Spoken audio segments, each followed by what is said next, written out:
Remember that my lead in the 93% canvassed votes is almost 7,000 votes. Nung nagre-recount, nadagdagan pa ng ilang daan yung boto natin. Okay? But we are not questioning the wisdom of the second division. Because all three commissioners signed the decision saying that annulled yung resulta ng 36 clustered precincts. And can you imagine, 14,589 votes have not been counted. Can you imagine that? But of course, kung ano man yung rason nila, kailangan nating igalang. No? Para saan pang may batas kung hindi tayo susunod? Pero hindi po sinasabi sa desisyon na Bruce Matabalaw, bumaba ka sa pwesto dahil may nanalo ng mayor. Hindi na po tayo maliliit na mga bata. Huwag na tayong magpalinlang. Since June 2022, we have been threatened na magti-take over na sa City Hall. It's already April 24, 2025. 18 days away from the next elections, and we are again confronted by the same threat. No? So kung ano man ang kahihinat na nito, huwag kayong mag-alala, may legal remedy po tayo. Para malaman nyo lang, may 5 araw pa tayo to file motion for reconsideration. 5 araw lang muna bilangin natin, ha? In the next 5 days mula ngayon, kailan na? Next Tuesday. So hanggang next Tuesday, magtitiis kayo, ako pa rin mayor ninyo. Eh pag nag-grant yung aking MR, matatapos na lang yung eleksyon, ako pa rin mayor ninyo. Di ba? And for all you know, after May 12, I will remain to be your mayor. Inshallah. Why am I confidently facing you right now? Because I do not have any guilt in my heart. If there were cheatings that happened in the past, whether from their camp, from my camp, or from my allies, ang importante, Mayor Bruce Matabalaw did not participate in any deceitful activities during the May 2022 elections. Ang ginawa ko lang po, nagkampanya, I offered myself to the people. Alhamdulillah, they chose me. You chose me to be your mayor. So, gagawin natin ang lahat ng kaya natin gawin. We will exhaust all legal remedies and leave everything to Allah subhanahu wa ta'ala. At the end of the day, all this is written. No? Whether I will stay in office or I will be removed after the election, and I will be reinstated after the election, everything is written. Huwag na natin kontrahin ng kadar. May hirapan tayo. Baka ma-frustrate lang tayo. So always, trust in Him, and then trust the process. Okay? Wala naman talaga akong importanteng sabihin. Sasabihin sa inyo, yun lang yung pakiusap ko na please, huwag kayong magpa-apekto. Marami na pong naglalabas ang celebratory videos showing some staff in the city government wearing red, enjoying the party, in jubilation for what happened. I really do not care. I'm not affected. Okay? Inuulit ko po sa inyo, kahit sino pa ang mayor ninyo, sino pa ang partidong susuportahan ninyo sa susunod na eleksyon, wala po akong pakialam. That is your personal choice. Ang pakikialaman ko lang talaga is when politics gets in the way of our service to the people. Huwag lang po natin kalilimutan yan. Please, whether I will stay on as your mayor, I will be able to finish my 3 terms or not, wala pong makakapagsabi. Tomorrow tomorrow is never promised to anyone. Believe me. Pahingin water, please. Hindi po ako naiiyak, Siguro may nagbanggit ng pangalan ko. Sana mabait yung nagbanggit, pero pag kumakatiraw lalamunan, chinichismis ka. Ay, sana kunin na lang ni Lord yung chismoso.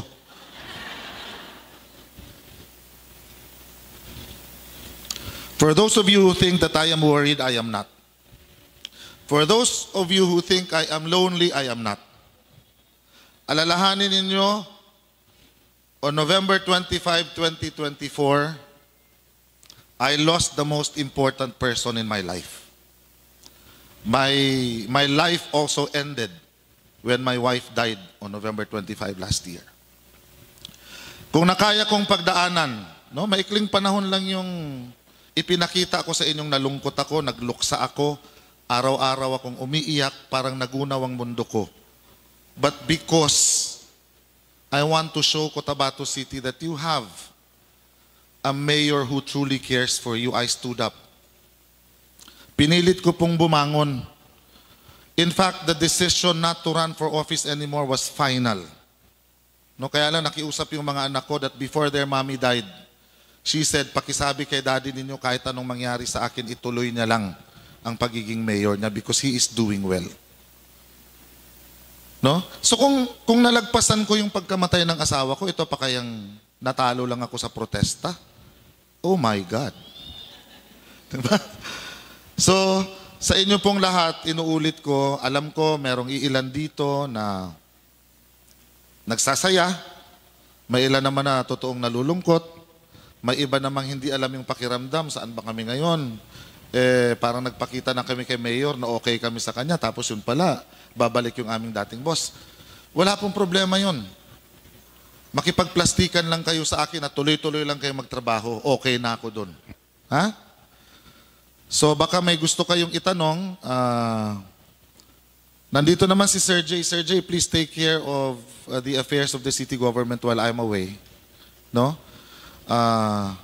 Let's just be ready kung ano man ang mangyayari. But right now, I am confidently telling you, I am still your city mayor. Otherwise, ang kapal naman ng mukha kong humarap sa inyo, hindi na pala ako mayor. Ha? The order is not yet final. There was no order for execution yet. Ha? All legal remedies, binibigay pa sa atin kung anong pwede natin gawin. Okay? Pero parang wala namang nalulungkot sa inyo. And I like that. That should be the spirit. Ha?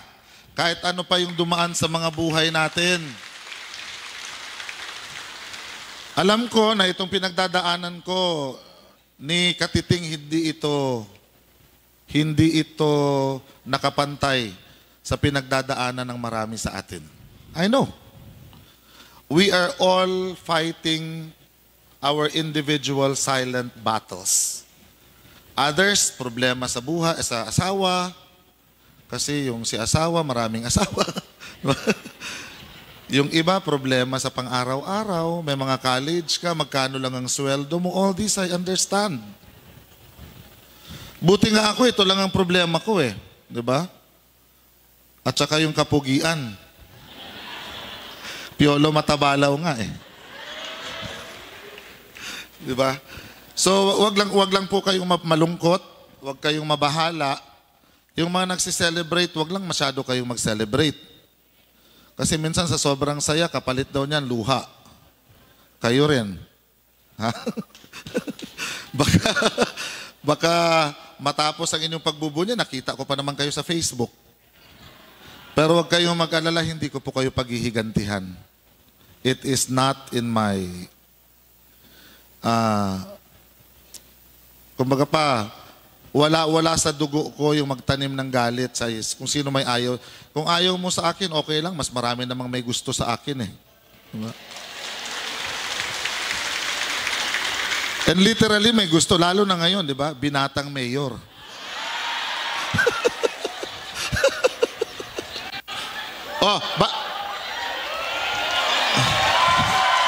Sandali lang.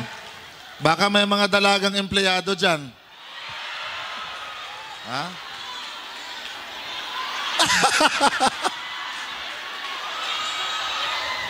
Ate Luz, ilang taon ka na nga?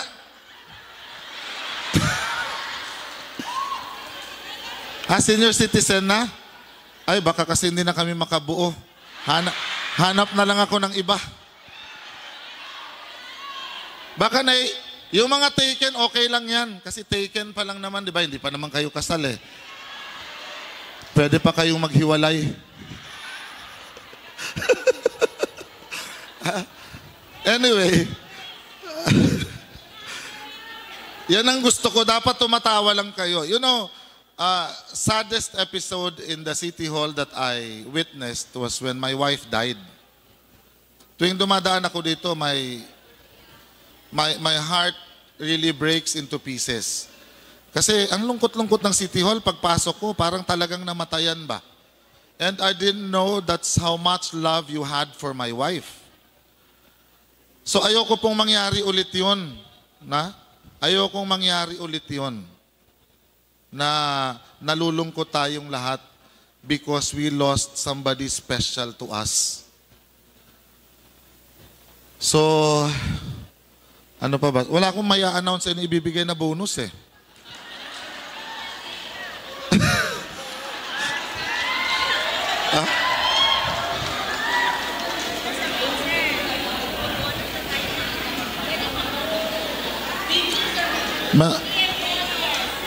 Mid-year statutory naman yan eh. Anniversary bonus.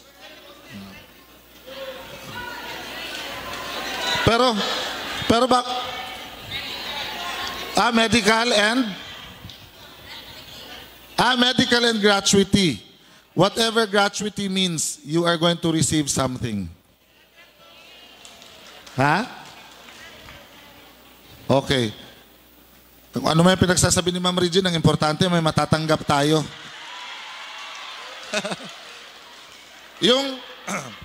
yung after ngayong araw, saka ko na i-announce, syempre.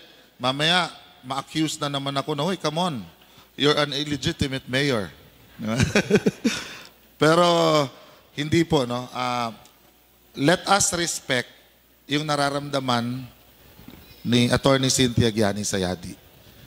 Ilagay natin yung lugar natin sa sarili niya. Siguro kung sa atin din mangyayari yan, magbubunyi din tayo.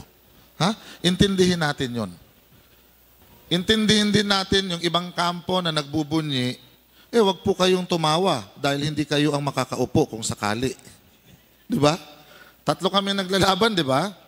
Naririnig na ako, alhamdulillah, alhamdulillah. Well, you did not turn your back away from me. You turned your back away from your own party. Hindi ko kayo kapartido. So kung kapartido ko nag-alhamdulillah, okay lang yun. Malay mo, masaya siya na kasi naputol yung term ko, pwede pa akong tumakbo 3 beses.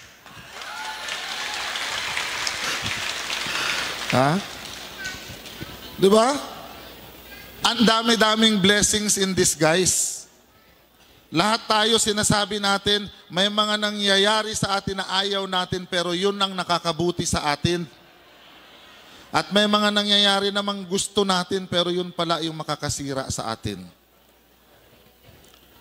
So laging positive lang ang pagtingin sa buhay. Okay? So pagkatapos nito, I expect everybody to work even harder. Election will be on May 12, 18 days away from now. And kayo na po ang bahalang magdesisyon. Kung naging mabuti ba akong mayor, iboto ninyo ako. Kung wala akong kwentang mayor, hindi ako pumapasok sa opisina, pinapangit ko ang City Hall, hindi ninyo ako nakakausap, at hindi ako responsive sa pangangailangan ng tao, please, do not vote for me. Please. Alam niyo nung una akong tumakbo noong 2001, ang pangarap ko lang talaga magsilbi. I left a very good job funded by World Bank and the Asian Development Bank. A regional director back then was receiving only 47,000. I was already receiving 65,000 pesos. That's in 1998 to 2001. Because I wanted to serve Cotabato City. In 2004, I lost by a very few votes. Number 11 ako. Pero tinanggap ko ng maluwag yun. I went back to development work, enjoyed my job for 13 years. It was the most fulfilling years of my life. working for USAID, World Bank, Asian Development Bank. And then I went back to politics. Why? Pwede naman ako mag-continue ng development work and enjoy my life. We were receiving 6 figures. Di ba? Malaki lang ang tax namin. Pero masarap yung buhay ko, pabiyabiyahe lang ako. Pero ba't ako bumalik? So calling ko siguro talaga ito. And who would have thought that in 2022, a resigned councilor will become an elected city mayor? Di ba? All this is written. I have a purpose in life. And definitely, I have a written purpose for Cotabato City. Hindi natin mayaalis yun. So, ako po ay hindi nahihiyang humarap sa inyo at saka sa mga tao na hingin muli yung kanilang suporta dahil ginawa ko naman ang lahat ng aking makakaya. Sa totoo lang po, and I can swear to God, sa ngalan ng aking namayapang asawa at sa mga anak ko, kung hindi ko po ginawa ng mahusay ang trabaho ko, hindi ako tatakbo ulit. Mahihiya. Bago pa ako mahiya sa inyo, mahihiya ako sa mga anak ko. Hindi ko kayang harapin ang mga anak ko nang tumatakbo akong muli pero wala akong ginawa. So, I do my best so that my children will be proud of me. Kasi kung hindi rin lang sila magiging proud sa akin, ano pang silbi ng pagiging mayor ko? Magpasikat lang ako. Pero mga anak ko hindi masaya sa ginagawa ko. So, sa inyo pong lahat, huwag kayo masyadong seryoso. Alalahanin niyo dati akong artista. Eh di kung matatanggal ng ilang araw, gawa ulit ng pelikula. Nag-hire daw ngayon sa Viva Max eh. Naghahanap ng single dad. Okay. Sa mga department heads, sa inyo pong lahat, maraming salamat. Whether nagpapakita kayo ng suporta ngayon o nangiinis kayo, marami pong salamat sa inyo. Inuulit ko lang po yung panawagan ko. Actually, yun lang naman yung importanteng mensahe ko sa inyo. Na tuloy-tuloy lang po tayo magtrabaho, ha? And then, kahit sino man yung kandidato ninyo, kahit na ako, kahit na yung 2 katunggali ko, please avoid engaging in social media. Ha?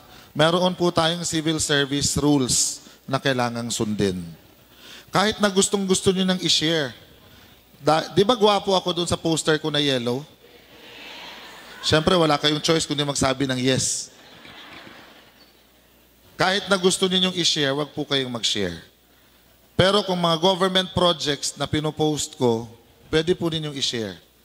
Pero yung mga pulong-pulong namin, pocket rally, nangangampanya kami, wag po nating i-share. Ha? Ganon din, kung supporter kayo ng mga katunggali ko sa politika, wag na rin lang po kayo mag-share. Maliban na lang, kung talagang gusto ninyo magkaroon ng kaso later on, wala po tayong magagawa doon. Ha? Basta susunod lang po tayo sa batas. So sa inyo pong lahat, whatever you are feeling right now, I want you to know that I care for you and I truly love Cotabato City. Marami pong salamat sa inyo.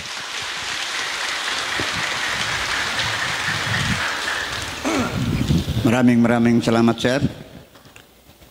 To all of you, maraming salamat for the warm support, and we do hope that